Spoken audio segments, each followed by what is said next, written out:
साध्यतामिदमहं मन्वितात् सत्यमुपैमि।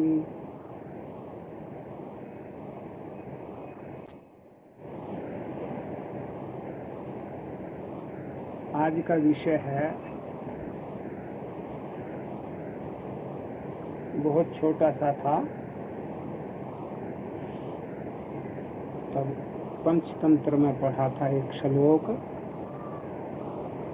नीति में भी आता है कई जगह। अति आसन्ना विनाशाय दूरता परिवर्जयेत मध्य भावेन सेवन्ते राजा गुरु बन्ही स्त्रियां। इसका भाव ये है, ये चार व्यक्तियों के पास अधिक निवास का मौका मिलता है।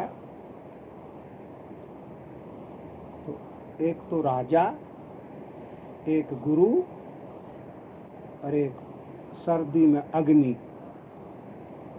जैसे ये लोग कांगड़ी सेकते हैं वहाँ और गरम मकान आदि रखते हैं।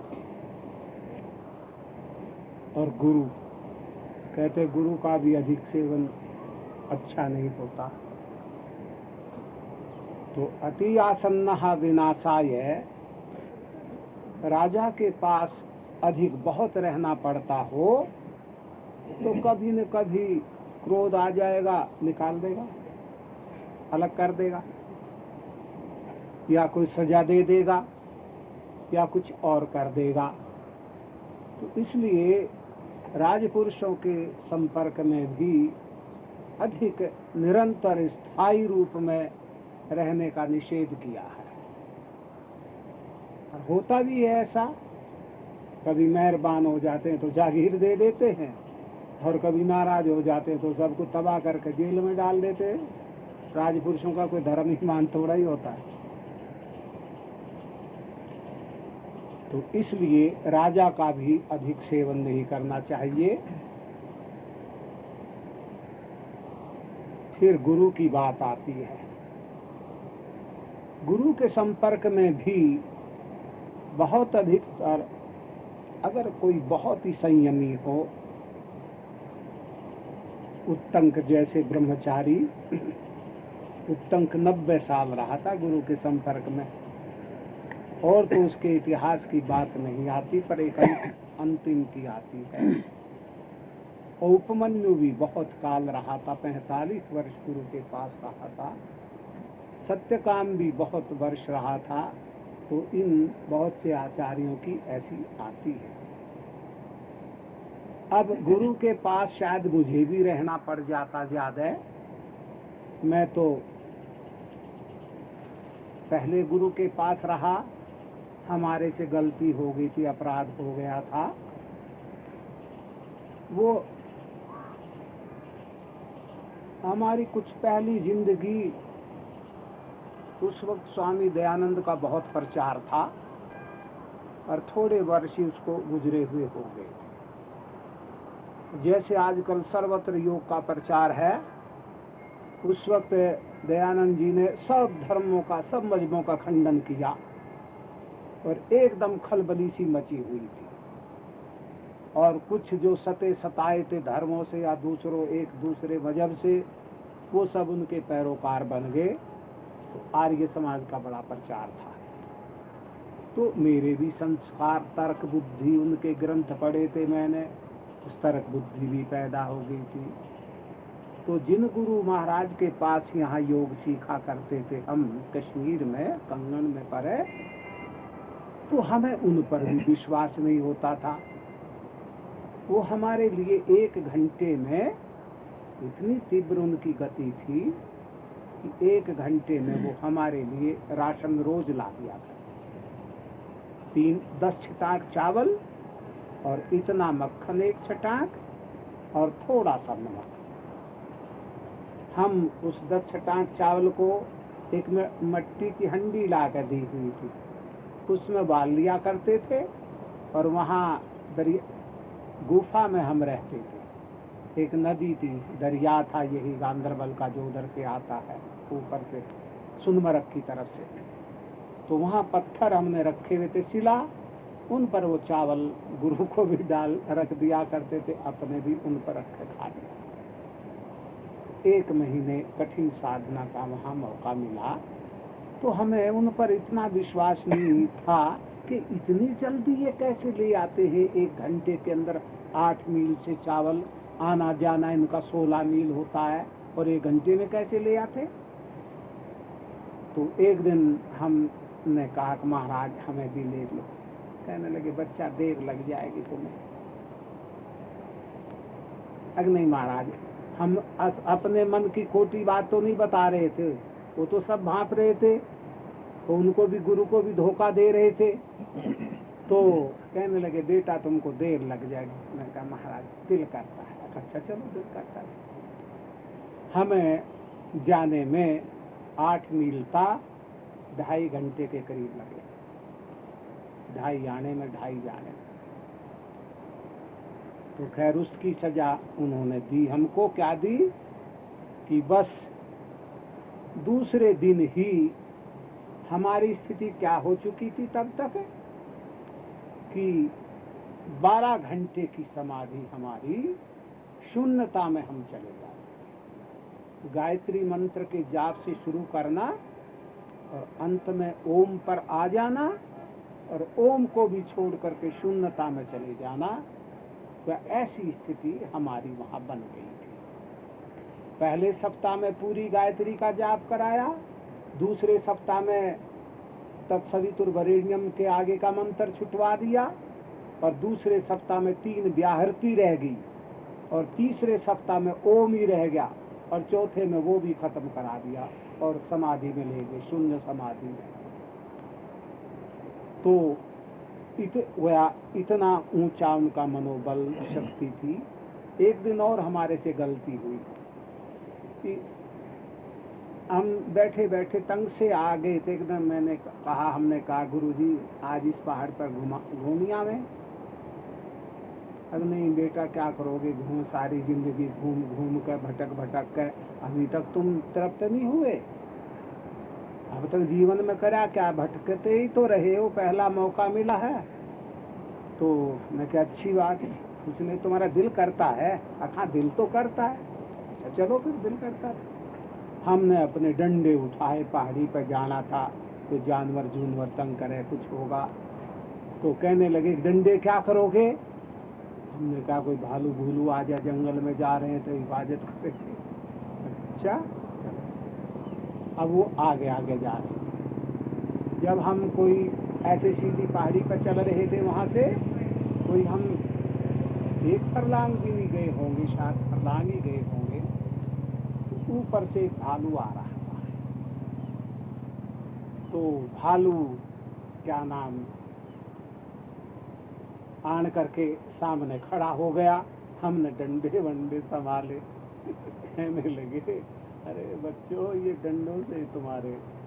तो उन्होंने क्या किया, वो तो हमला करना चाहते, उनको कुछ नहीं कहा, वो तो आगे हुए, हमारे ऊपर आन के खड़ा होकर हमला करने लगा। उन्होंने क्या किया, डंडा लिए हमारे और ऐसे फेंक दिए और करते हैं अच्छा जाओ बच्चा जाओ। वो भालू नाचता कूदता उछलता और नीचे भाग गया। तो ये 2 गलतियां हमारी उनसे हुई थी। तीसरी गलती में, दूसरी गलती में वो जो हम उनके साथ राशन लेने गए, तो वो हमारी दूसरी गलती थी। तो उसकी सजा हमको क्या मिली, उस दिन आन करके उन्होंने बहुत लंबा चौड़ा कोई 2-2.5 घंटे हमको उपदेश दे दिए। गुरु के प्रति श्रद्धा भक्ति विश्वास की बहुत ऊंची भावनाओं का उपदेश दे। कहने लगे कि तुम अभी अधिकारी नहीं थे, पता नहीं क्यों हमें तुम्हारे मासूम से चेहरे देख के क्यों दया आ गई, तुम हमारे योग्य अधिकारी नहीं थे। तो हमारे आंखों से आंसू आ गए, हाथ जोड़ के माफी मांग, बचपन सही था ना। तो खैर बहुत उन्होंने लंबा चौड़ा देखो अच्छे महापुरुषों का, गुरुजनों का संग हमेशा प्राप्त नहीं होता। बड़े सौभाग्य हुआ करते हैं, बड़े पुण्य कर्म हुआ करते हैं, महान आत्माओं के, गुरुजनों के दर्शन होते हैं, सत्संग होता है। और जो तुम्हें ये विद्या अब तक हमने बतलाई है, इसको तुम दृढ़ भूमि करना, पक्का करना, यही तुम्हारे लिए कल्याण का हेतु हो जाएगी और तुम्हारी हमने बुनियाद पक्की बना दी। तो हमें ये नहीं पता था कि क्या नाम ये छोड़ कर चले जाएंगे। तो 2 घंटे हम उपदेश देते रहे। हम 11 से 2 तक सोया करते थे। तो उस दिन 11 बजे उन्होंने उपदेश देना शुरू किया। 2 बजे तक कहने लगे कि अच्छा सो, हम भी चाहते। वो बाहर गुफा में नहीं रहते थे, वो दरिया के किनारे रहते थे वैसे ही। और वो तो रात को बैठे हुए होते थे, क्या नाम दिन में थोड़ा सोते थे। रात को दरिया के किनारे पर समाधि लगाए बैठे थे। सर्दी गर्मी कुछ नहीं, 2 लंगोटी थी, एक इतना का आसन था। तो हमारे से गलती, वो रात को हमें छोड़ करके चलते।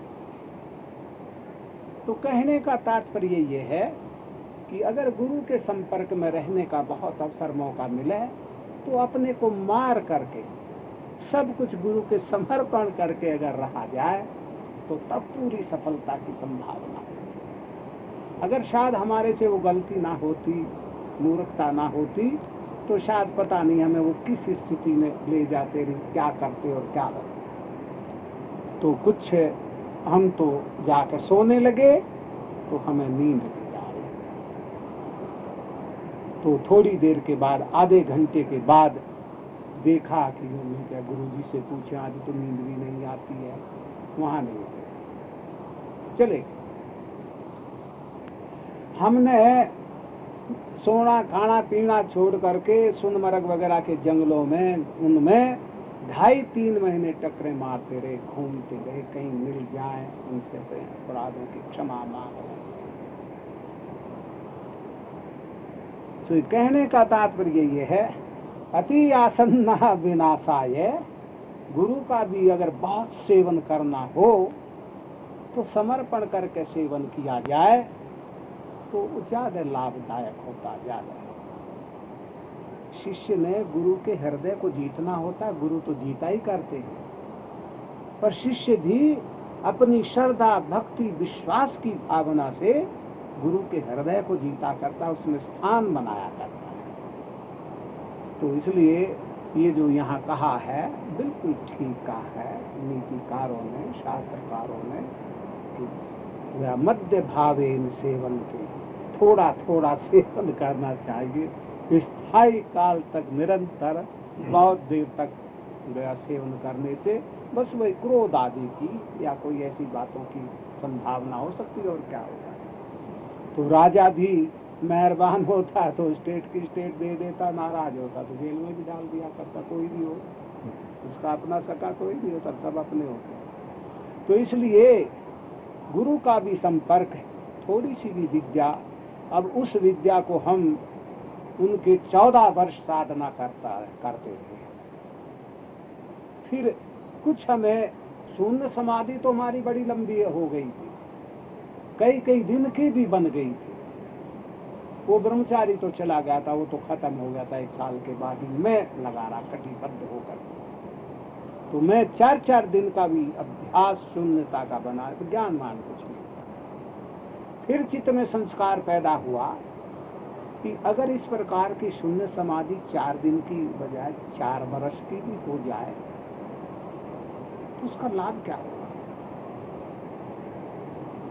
जैसे आदमी 6 घंटे में अगर किसी की निद्रा पूरी हो जाती है और वो 6 दिन सोता रहे तो 6 दिन जाया ही करने हैं ना जीवन के, कितना लंबा जीवन हो जाएगा। तो ये शून्य में ही अगर समाधि में ही चला जाए, आत्मा की तो कोई अनुभूति नहीं, आत्मज्ञान तो बना नहीं, ब्रह्म ज्ञान तो बना नहीं, समाधि बिल्कुल। तो कहने का तात्पर्य ये है कि गुरुजनों के संपर्क में भी विद्या का अध्ययन करके प्राप्त कर करके उसको दृढ़ भूमि करना चाहिए। उत्तंकादि जो ब्रह्मचारी रहे हैं वो मालूम होता है बिल्कुल बुद्धू ही होंगे, क्योंकि जिनके दिमाग ज्यादा प्रफुल्लित नहीं होते, विकसित नहीं होते, वो ज्यादा देर में उनके मस्तिष्कों में विज्ञान का प्रादुर्भाव होता है, बहुत समय लगता है, तप और साधना आदि। तो ऐसे व्यक्तियों को गुरु के समर्पण होकर के रहें। और जो बुद्धिमान मेधावी होते हैं वो थोड़े से ही, जैसे पंजाबी में उर्दू में कहते अकलमंदे इशारा काफी, बुद्धिमानों के लिए तो इशारा ही काफी होता है, थोड़ा सा संकेत मात्र ही काफी होता है। तो जब यह तपस्या आदि के द्वारा हमारे पास कई अभ्यासी बहुत वर्षों से बैठे हुए हैं, सफलता नहीं हो रही है, उसमें कारण यह है कि तप की भी तो आवश्यकता है। मैंने अपने जीवन में अकेले में, मेरे ऊपर तो कोई गुरु भी नहीं था, कुछ स्वयं ही तपस्या करने का कितना शौक था, कितनी लगन थी, इस शरीर को कितना कष्ट देता रहता था, मन को कितना सताता रहता था, कितना इसको तंग करता रहता था। तो सब इसकी भावना ये थी कि इन पर विजय हो जाए। विजय तो बनी है, शरीर पर विजय, मन पर विजय, क्योंकि शरीर के भी जो स्वाभाविक धर्म है उनको तो नहीं रोका जा सकता, मन के भी जो स्वाभाविक धर्म है उनको तो नहीं हटाया जा सकता। संकल्प विकल्प स्वाभाविक धर्म है मन का, कभी नहीं जाएगा, चाहे अच्छा हो चाहे बुरा हो। अच्छे बुरे की तो विवेचना की बाद में बात होती है, संकल्प का अभाव नहीं होता। इतना कह दो करे मैं तो। दूसरी दो चीजें हैं, बंधी अग्नि और स्त्री का संपर्क। अग्नि के विषय में तो मुझे भी एक वर्ष यहाँ रहना पड़ा था, सर्दियों में। कभी रात को सुख की नींद नहीं आया करती थी। ये लोग कश्मीरी जो हैं, ये तो कांगड़ी को लेकर के साथ में सो जाते हैं, इनको तो नींद आ जाती है अभ्यास। और मैं भी सोने लगा कांगड़ी को लेकर, 4 लोइयां फूंक दी मैंने तो 2-4 दिन में आग लग गई, मैं भी जला, आदत नहीं थी। और इनके ये पेट सारे, इतना हिस्सा ये यहाँ से लेकर के ये सब जल करके काला दाग लगे हुए होते, जैसे जल करके दाग हो जाते ना, गोरे गोरे इनके शरीरों पर काले काले दाग, सारा सड़ा हुआ होता है। नंगे बदन में ये जो चोले पहनने का रिवाज है ना, इनके यहाँ फरन इनको बोलते हैं। ये कांगड़ी के लिए रखे हुए, कांगड़ी झट रखी लेकर पेट के साथ में बैठे, तो इनके सारे जिस्म ये जले हुए होते हैं, खून भी जलती जाता है। इसी तरह ये साधु महात्मा जो धूनी तपने वाले होते हैं, मैं भी तपता रहा 4 साल मैंने भी धूनी तपी थी, पर मैं थोड़ी थोड़ी तपता था। तो इनके भी धूनी तप तप करके आगा मुंह काला पाला सब सड़ती जाता है, ज्यादा अग्नि का सहारा लेकर। तो इसलिए अग्नि भी ज्यादा सेवन करने से चिड़चिड़ा सा स्वभाव बना देती है, तो और मन भी चंचल सा हो जाता है इसकी तपस से, इसकी उससे अग्नि से। तो ये भी शरीर के लिए हानिकारक होती है। अच्छी। अब चौथी बात है, स्त्री की बात है। अब वर्तमान में हमारे पास ये लड़के लड़की आते हैं दोस्त बन करके।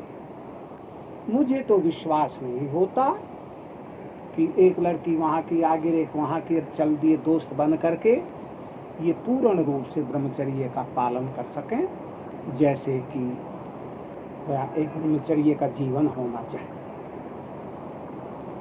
युवा अवस्था के लड़के और लड़की अगर पास एक कैंप में, एक टेंट में रह के, कमरे में रह करके ब्रह्मचारी रह जाएं, भाई मुझे तो विश्वास नहीं होता। अगर कोई इनमें ऐसा, तो मैं तो उनको आज ही गुरु बना दूं। मुझे विश्वास नहीं होता। युवा अवस्था में युवक लड़के और लड़की दोस्त बन करके, ये तो इनसे पूछ लेना चाहिए जो दोस्त बनाकर प्राइवेट रूप में रहते हैं। मुझे तो विश्वास नहीं होता इनके ऊपर ब्रह्मचर्य का ठीक पालन कर। हाँ, जैसे ब्रह्मचर्य ब्रह्मचारी के लिए तो एकांत में स्त्रियों के पास सोने का भी विधान है। बहुत समुदाय में ऐसे कहीं मौका हो तो ब्रह्मचारी के लिए, ब्रह्मचारिणी के लिए भी पुरुषों के संग में सोने का ऐसे विधान नहीं। वह इतना ऊंचा आदर्श है। और फिर ये हमारे अब गृहस्थी जो वानप्रस्थी बनते हैं, मुझे इन पर भी विश्वास है कि ये पूर्ण रूप से ब्रह्मचर्य का पालन जैसे कि हम लोग करते हैं अलग रह करके, चाहे हम अभाव में करते हैं चाहे किस प्रकार करते हैं, पर जैसे हम लोग अलग रहते हैं, अगर इस प्रकार ये अलग रहते होते, अब देखो 10, 20, 50 साल जिस पत्नी के सहवास में इकट्ठे सोए हों और एकदम इतना ऊंचा बैराग उनके अंदर आ जाए कि भाई क्या नाम, वो एकदम ब्रह्मचर्य का पालन करना शुरू कर दें। जिन्होंने इतने बच्चे पैदा किए हो संग में रह करके, इन लोगों को तो अब देखो बिल्कुल अलग कमरे में सोना चाहिए, अलग कमरा पत्नी का भी हो और उसका भी, तब तो मेरा ख्याल है कुछ बचाव आदि हो जाए, कुछ संयम आदि चल सके। अब इकट्ठे घरों में रहना, अब तो मैं जाता हूँ अमीरों के घरों में, बुढ़े हो चाहे जवान हो, एक ही चारपाई होती है, बूढ़ों की भी जवानों की। अब बतलाओ, इधर पत्नी सोई हुई है, उधर पुरुष सोया हुआ, इतने ऊंचे ये ब्रह्मचारी बन गए। अगर ब्रह्मचारी तो साथ में पत्नी को दूसरे कमरे में क्यों नहीं भेज देते, या तुम दूसरे कमरे में जाके क्यों नहीं सोते?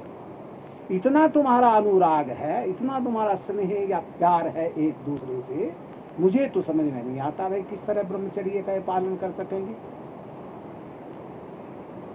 तो इसलिए घरों में भी जो ब्रह्मचर्य का पालन, वानप्रस्थी आदि रहना चाहते हैं, अलग कमरे में रहना चाहिए और बहुत संयम से रहने की आवश्यकता है। ये तो बड़ा भारी विजय है। अगर पत्नी साथ हो और ब्रह्मचर्य का पालन करे और पति साथ में और ब्रह्मचारिणी रहे, यह तो एक प्रकार से भगवान को विजय करने वाली बात है। और सब गया इंद्रियों में, ये इंद्रिय ज्यादा पर, वरना आवश्यकता क्या है इतने स्नेह और प्यार की? इतना अगर कोई ऐसी बात नहीं है तो हमारे पास भी तो बहुत सी लोगों की बहू बेटी आती, हमें तो बड़ी ऊंची भावना से, तो इतनी ऊंची भावना, अब ये लड़कियां रह रही है, जैसे मेरी ऊंची भावना इनके प्रति, पत्नी और पति की ऐसी ऊंची भावना एकदम थोड़े बदल सकती है। तो मुझे तो इन पर भी संदेह होता है, मेरी आत्मा नहीं मानती। अगर ये कोई इतने ऊंचे ब्रह्म, तो भाई मैं तो नमस्कार करूंगा, पूजा करूंगा। अगर इस प्रकार के गृहस्थी रह के ब्रह्मचारी रहते हो तो पूजा के योग्य। तो कहने का तात्पर्य ये है कि अब जैसे हमारे यहाँ तो ब्रह्मचारी के लिए तो स्त्री का स्पर्श करना भी विधान नहीं है। ब्रह्मचारी के लिए ये आर्य समाज इनके गुरु जो थे, वो तो पर्दे लगा के तो उपदेश दिया करते थे, और कभी स्त्रियों के संग में रहा नहीं करते थे, कभी एकांत में कहीं रहते ही नहीं थे। इन लोगों के यहाँ तो ब्रह्मचारी, और हमारे यहाँ भी मनुवादी ने बहुत ऊंचे क्रम ब्रह्मचारी के लिए बतलाए। तो इसलिए ब्रह्मचर्य पर अगर पति पत्नी साथ हैं, वो ब्रह्मचारी रहते हैं, बड़ी भारी विजयता है। ये तो जीते जी ही जीवन मुक्ति है, इसका नाम जीवन मुक्ति होगा। अनमिले के त्यागी तो सभी बन सकते हैं, पांच पदार्थ होते हुए, सारे साधन होते हुए, और फिर त्याग और वैराग की भावना हो, वो ऊंचा आदर्श युक्त है और वो सच्चा ब्रह्मचारी है, जीते हुए। तो कहने का तात्पर्य ये है, अब जो यथार्थ रूप से ब्रह्मचर्य का पालन करना चाहते हैं, उनको चाहे दोस्त लड़की हो, संपर्क में अकेले एकांत में नहीं सोना चाहिए। युवा अवस्था के लड़के लड़कियों को एकांत में अकेले नहीं सोना चाहिए, इकट्ठे पास में ही, चाहे चारपाइयों में, इसके भी हक हैं। और जो पति पत्नी आदि हैं, जो वानप्रस्थ, और मैं तो गृहस्थियों के लिए भी कहूँगा, मेरी तो कुछ ऐसी धारणा है कि ये जो विवाह का संपर्क बना है, केवल संतानों उत्पत्ति के लिए, संतानों की परंपरा चलाने के लिए। अगर एक गृहस्थी ने जीवन में ज्यादा से ज्यादा 10 या 5 संतान पैदा करनी है, तो 10-5 ही ही बार पत्नी के साथ सहयोग के संबंध की आवश्यकता है, तो वरना सारे जीवन में ब्रह्मचर्य व्रत की आवश्यकता है। ये तो इसलिए तो ये विवाह संबंध नहीं था। अगर किसी ने क्या नाम जीवन मुक्त बनना है और जीते जी मोक्ष का सुख भोगना है, तो इस प्रकार के धर्म का पालन करे, तो मेरे ख्याल में शायद मरने के बाद तो वो पता नहीं किस अच्छे लोक में जाएगा, पर ये जीवन भी उसका जीवन मुक्तों के समान, ज्ञानियों के समान, तत्वदर्शियों के समान होगा। वर्ष पहले मैं सहारनपुर में ठहरा हुआ था। एक ब्रह्मचारी स्नातक बन करके गुरुकुल से आया सहारनपुर में, घर में रहने लगा। उसकी सगी बहन थी, युवा अवस्था की, तो वो तो घर में ही पढ़ती लिखती रही। अब क्योंकि बहन के पास उसको तो रहने वहने का घर में मौका नहीं मिला था, 5 वर्ष के बच्चे कोई गुरुकुल में छोड़ आए थे, और फिर वो स्नातक बन करके घर में आया, तो सके बहन और भाई का नाजायज संबंध हो गया। ये मेरे अपने आंखों से देखी बात है। अब जहाँ सके बहन और भाई युवावस्था के एकांत में रह करके ब्रह्मचर्य का पालन नहीं कर सकते, वहाँ ये जो दोस्ती बनती है, कॉलेजों में जो सह शिक्षा होती है लड़के और लड़कियों की, जवानों की, मैं तो इसके भी हक में। लड़कियों की शिक्षा लड़कियों के इस कॉलेजों में होनी चाहिए और लड़कों की शिक्षा लड़कों के कॉलेजों में, तब तो ब्रह्मचर्य का पालन कर सकेंगे। वरना इकट्ठे नौजवान लड़के लड़की ब्रह्मचारी हो जाए, असंभव बात। एक और मैंने एक जगह और किस्सा देखा, सकी चाची और भतीजा, उन दोनों का मैंने नाजायज तल्लक वहां देखा, वहां शहर में गांव में उनके रहना ही छोड़ दिया। तो ऐसे मुझे कई दृष्टांत मिलते हैं सामने देखे हुए कि बहनों से भी संबंध खराब हो जाते हैं। और बतलाऊं, एक और क्या नाम, बेहट की एक जगह है, एक माता मर गई, लड़की छोटी रह गई। लड़की अपने बाप के पास ही 2-3-4 साल की सोती रही, माता मर गई। जब वो 16-18 साल की हो गई, तो उसका बाप उसका ब्याह ही नहीं कर रहा था। अपनी सगी बेटी के साथ में बाप के नाजायज तल्लकात हो। लड़की से जब पूछा, कहा गया अगर मेरा तो ब्याह हुआ, मैंने क्या ब्याह करना। तो इतना अंधेर संसार के अंदर देखने में आता है।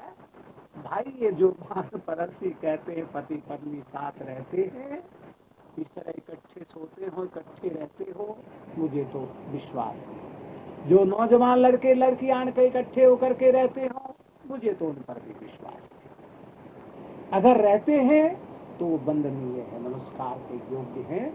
तो कहने का तात्पर्य ये है कि ब्रह्मचर्य धर्म बहुत ऊंचा है। ये परमात्मा के जानने मानने की ज्ञान है, ये तो बातें बहुत, कम से कम आदमी इंद्रियों पर इतना तो अधिकार कर लेवे, कहीं धर्म अधर्म को देख कर तो चलो खाई एक बान परस्ती है, अगर पत्नी के साथ ही बाद में संबंध भी हो गया तो चलो पत्नी है, पर जो सकी बेटी के साथ में दुराचार कर सकता है, भाई बहन के साथ में दुराचार कर सकता है, और दूसरे और चाचे भतीजों के हो सकते हैं, तो इस प्रकार एकांत में नव युवक और युवतियां रहें तो ब्रह्मचर्य का ठीक पालन है। इसलिए अगर इंद्रियों पर पाने वाली बात है, ब्रह्मचर्य पर विजय पाना तो सारे संसार पर विजय सी हो जाए, क्योंकि सारे अनर्थों का, कर्मों का हेतु ये गृहस्थ आश्रम बनता है। सब वह सारी बातें इसी से प्रारंभ होती है।